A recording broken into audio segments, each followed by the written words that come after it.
What happens when a beloved comedy legend walks into what should be a routine talk show appearance, only to find himself face-to-face with the most hostile interviewer on daytime television? What you're about to witness is the moment Joy Behar's trademark arrogance finally met its match. And the explosive confrontation that followed will leave you speechless. This is the interview that ended with Joy Behar storming off her own show. But the build-up to that moment is even more shocking than you think. Make sure to hit that subscribe button and drop a comment below because you won't believe how this unfolds. The View studio buzzed with its usual pre-show energy as Adam Sandler settled into the guest chair, his familiar easy smile warming the room. The audience seemed genuinely excited to see the comedy icon, their applause enthusiastic and genuine. But as the cameras rolled and the red recording light flickered on, something in Joy Behar's demeanor immediately set a different tone. "So, Adam," Joy began, her voice carrying that sharp edge viewers knew all too well, "I have to ask about your latest movie. I mean, really, another juvenile comedy. At your age, don't you think it's time to grow up and make something with actual substance?" Adam's smile faltered slightly, but he maintained his composure. "Well, Joy, I make movies that make people laugh. I think in times like these, people need something to smile about. You know, comedy has always been about bringing joy to folks who might be having a tough day." "Joy to folks," Joy repeated mockingly, emphasizing his choice of words. "That's interesting coming from someone whose idea of humor is fart jokes and putting on funny voices. I mean, when was the last time you made a movie that actually said something meaningful about the world we live in?" The other hosts shifted uncomfortably in their seats. Whoopi tried to interject with a diplomatic comment, but Joy bulldozed right over her. "No, I'm serious," Joy continued, her voice rising slightly. "We have real problems in this country, Adam. Climate change, political division, social justice issues. And here you are making millions off the most basic, lowest common denominator entertainment. Don't you feel any responsibility to use your platform for something more important?" Adam took a measured breath, his famous laid-back demeanor still intact, but showing the first signs of strain. "Look, Joy, I understand you have strong feelings about this, but I think you're selling both comedy and audiences short.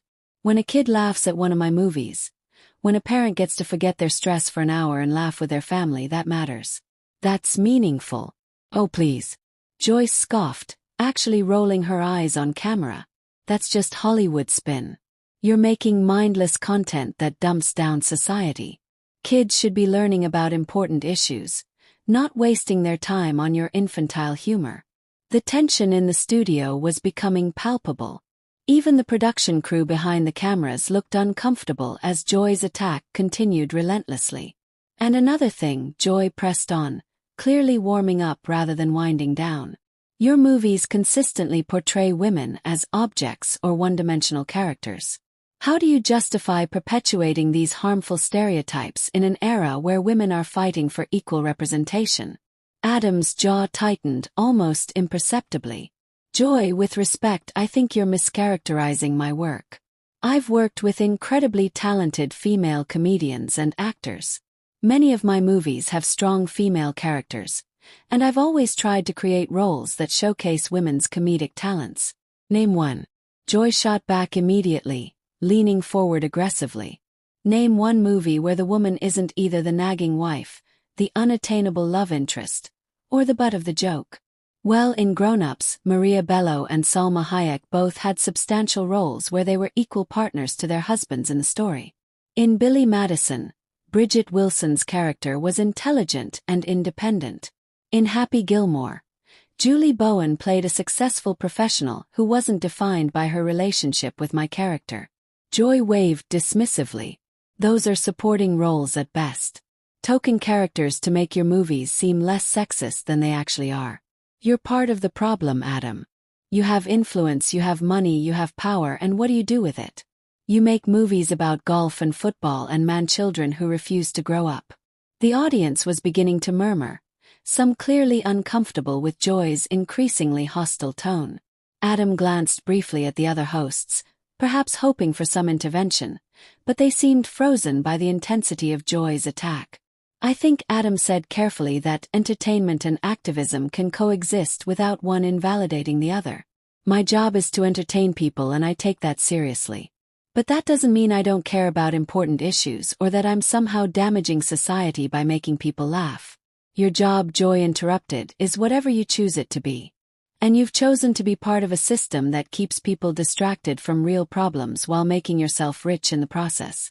That's not entertainment, Adam. That's exploitation. The words hung in the air like a challenge, and for the first time since the interview began, Adam Sandler's famous smile completely disappeared.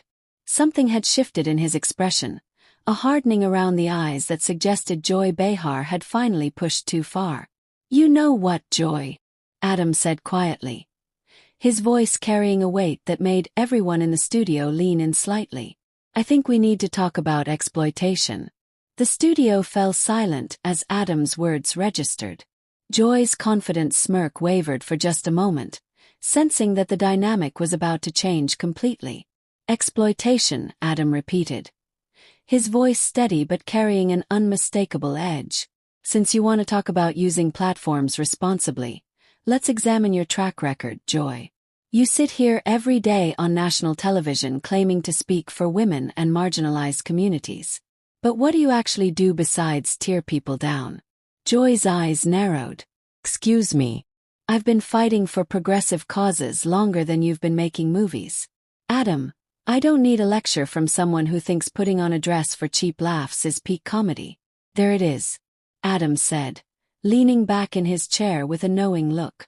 The condescension, the assumption that you're morally superior to everyone else in the room. You want to talk about harmful representation. Let's talk about how you've spent years representing liberal women as angry, bitter, and judgmental. The other hosts exchanged alarmed glances. This had gone far beyond a typical heated discussion into genuinely dangerous territory. How dare you? Joy snapped, her voice rising to a level that made the studio audience visibly uncomfortable. I represent real women with real concerns about the direction of this country. Not everyone has the luxury of making jokes while the world burns around them. Real women, Adam repeated thoughtfully. Tell me, Joy, when was the last time you actually listened to what real women want? Because in my experience, most women, like most people, appreciate being able to laugh. They appreciate entertainment that doesn't lecture them or make them feel guilty for enjoying themselves. That's because they've been conditioned by a patriarchal society to accept substandard content. Joy shot back. It's internalized misogyny, Adam. These women deserve better than the garbage you're feeding them. Adam shook his head slowly. Do you hear yourself? You just dismissed the opinions and choices of millions of women because they don't align with your worldview. You're literally saying that women who enjoy my movies are too stupid or too brainwashed to know what's good for them. How is that empowering? I'm saying they deserve content that challenges them intellectually rather than pandering to the lowest common denominator, Joy replied. But there was a defensive note creeping into her voice. No, you're saying you know better than they do about what they should want, what they should enjoy, what they should think. That's not feminism, Joy. That's elitism disguised as activism. The audience was completely silent now, sensing that they were witnessing something unprecedented. Joy Behar, known for her quick wit and sharp tongue, seemed to be struggling to maintain her usual dominance. I think Whoopi finally attempted to interject. Maybe we should move on to discussing Adam's upcoming projects and give everyone a chance to cool down. No, Joy said sharply, turning briefly to glare at her co-host before refocusing on Adam. I want to hear more about how the man who made Jack and Jill thinks he understands feminism better than a woman who's been in this business for decades. Adam smiled then, but it wasn't his usual warm, goofy grin. It was something sharper, more calculated. Since you brought up Jack and Jill, let's talk about that. You're right. It wasn't my best work. It was silly. It was over the top. It was exactly what you'd expect from an Adam Sandler movie. But you know what it wasn't? It wasn't mean-spirited. It didn't mock people for their appearance, their beliefs, or their backgrounds. It didn't punch down at anyone. It was 2 hours of a man in drag making offensive jokes. Joy countered. And you've spent the last 20 minutes making offensive comments about my career, my character, and my fans. The difference is my movie was clearly labeled as comedy. Your behavior is being passed off as journalism. Joy's face was beginning to flush with anger. Don't you dare compare your Hollywood nonsense to legitimate political discourse. I'm holding you accountable for your impact on society. No, you're grandstanding, Adam replied calmly. You're using me as a prop in your ongoing performance, as the moral authority of daytime television. You don't actually care about my movies or their impact. You care about demonstrating your intellectual superiority to your audience. That is absolutely ridiculous, Joy sputtered. But her usual composure was clearly cracking. Is it? Then tell me, Joy, what specific scenes in my movies do you find most problematic? Quote me some dialogue that you think is harmful. Give me concrete examples of how my work has damaged society. Joy opened her mouth to respond, then closed it, clearly caught off guard by the direct challenge. You can't, can you? Adam continued. 'Cause you haven't actually watched my movies. You're critiquing an idea of what you think my movies are based on cultural assumptions and maybe some clips you've seen online. You're literally judging work you haven't experienced firsthand. I don't need to watch every Adam Sandler movie to understand their cultural impact, Joy said. But her voice had lost much of its earlier venom. Actually, if you're going to publicly attack someone's work on national television, yeah, you kind of do. That's called intellectual honesty. Oi. It's the difference between legitimate criticism and character assassination. The tension had shifted dramatically. Where Joy had started the interview as the aggressive prosecutor, she now found herself on the defensive, struggling to maintain her position against Adam's increasingly pointed responses. You know what your real problem is with me? Adam asked, his voice growing quieter, but somehow more intense. It's not my movies. It's that I'm successful making content that doesn't fit your narrow definition of worthwhile art. It threatens your narrative that entertainment has to be either politically correct or culturally irrelevant. Joy's hands were visibly trembling now, whether from anger or something else entirely. My problem with you is that you waste talent and opportunity while real artists struggle to get their meaningful work seen. And there it is, Adam said with a sad shake of his head. The real Joy Behar worldview. Success without your approval is illegitimate. Joy without your permission is wasteful. You've appointed yourself the gatekeeper of what entertainment should be, and anyone who succeeds outside your parameters must be torn down. Joy's eyes flashed with something dangerous as Adam's words hit their mark. The careful veneer of television professionalism she'd maintained for decades was crumbling in real time. You think you're so clever, don't you? She said, her voice now carrying a bitter edge that made everyone in the studio uncomfortable. Coming in here with your fake, humble act, pretending to be just a regular guy who wants to make people laugh. But I see right through it. Adam, what exactly do you see, Joy? Adam asked, genuinely curious now about where she was heading. I see a privileged white male who's built a career on mediocrity and is now lecturing me about integrity. You've coasted on nepotism and industry connections while actual talented people, women, people of color have been shut out, and you have the audacity to sit there and act like you've earned your success through merit. The accusation hung in the air like a toxic cloud. Even the other hosts looked shocked at how personal and ugly Joy's attack had become. Adam's expression hardened completely. Joy, I think you need to be very careful about what you say next. You're making accusations about my character and my career that are not only false but potentially damaging. Oh, am I making you uncomfortable? Joy sneered. Maybe you'll think twice before coming on national television and attacking women who actually care about making a difference in the world. I haven't attacked you, Joy. I've responded to your attacks on me with facts and observations about your behavior. But if you want to make this personal, let's talk about your career. Let's talk about how you've built your brand on being the angry liberal woman who tears people down for not meeting your impossible standards. How dare you, Joyce spat, her face now noticeably red. I have spent my entire career fighting for progressive values, for women's rights, for social justice. What have you done besides make money off juvenile humor? I've made millions of people happy, Adam replied simply. I've given families something to enjoy together. I've provided work for hundreds of actors, writers, and crew members. I've donated quietly to charities without making it part of my public image. But most importantly, I've never used my platform to personally destroy people who disagree with me. You're destroying society with your mindless content, Joy shot back. But her voice was becoming shrill now. Desperate. No, Joy. You're destroying discourse with your toxic approach to disagreement. You can't handle the fact that someone just challenged your behavior. So, you're escalating to personal attacks and unfounded accusations. This is exactly why people are tired of this kind of politics. Joy stood up abruptly from her chair. Her movement so sudden that it startled the entire panel. I don't have to sit here and be lectured by someone who thinks Saturday Night Live reject sketches are high art. Nobody's making you stay, Adam said quietly. But his words carried clearly through the studio's sudden silence. What did you just say to me? Joy demanded, her voice rising to a near shout. I said, nobody's making you stay. You're choosing to be here just like you're choosing to behave this way. You're choosing to attack me personally because you can't defend your position intellectually. You arrogant piece of trash. Joy exploded, completely losing control now. Who do you think you are coming into my house and disrespecting me like this? The audience gasped audibly. Sunny host covered her mouth in shock. Sarah Haynes looked like she wanted to disappear into her chair.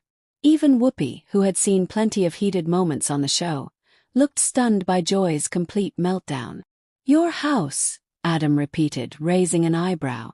This is a television studio, Joy, not your personal kingdom. And respect is earned through behavior, not demanded through position. That's it. Joy screamed, her voice cracking with rage. I'm done with this. I'm done with you. I'm done with this conversation. I'm done with pretending that people like you deserve a platform. She began fumbling with her microphone, her hands shaking with anger as she tried to remove it. Joy, please. Whoopi finally managed to interject.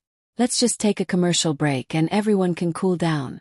No, Joy snapped at her co-host. I'm not taking a commercial break. I'm not cooling down. I'm leaving. I will not sit here and be insulted by this Hollywood hack who thinks he's better than everyone else. I never said I was better than anyone, Adam said calmly, watching Joy's frantic attempts to free herself from her microphone. But I also won't sit here and be your punching bag while you work through whatever personal issues are driving this hostility. Personal issues. Joy whirled around to face him, her microphone still half attached, and creating feedback through the studio speakers. You think this is about personal issues? This is about principles, Adam. This is about caring about something more than box office receipts and celebrity status. This is about you being unable to handle someone disagreeing with you without having a complete emotional breakdown. Adam replied. And honestly, it's pretty sad to watch. That was the final straw. Joy yanked the microphone completely off, threw it down on the table where it landed with a loud thud, and pointed an accusatory finger at Adam. You know what? Fine. You win, Adam. You've successfully destroyed what should have been a simple interview about your latest forgettable movie. I hope you're proud of yourself. I hope your fans enjoy watching you bully a woman on national television. The only person bullying anyone here is you, Joy, Adam said, his voice remaining frustratingly calm in the face of her hysteria. You started this by attacking my work, my character, and my fans. I simply defended myself.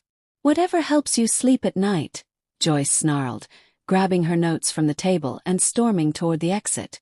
I'm done with this show. I'm done with this network that thinks giving platforms to people like you is acceptable journalism.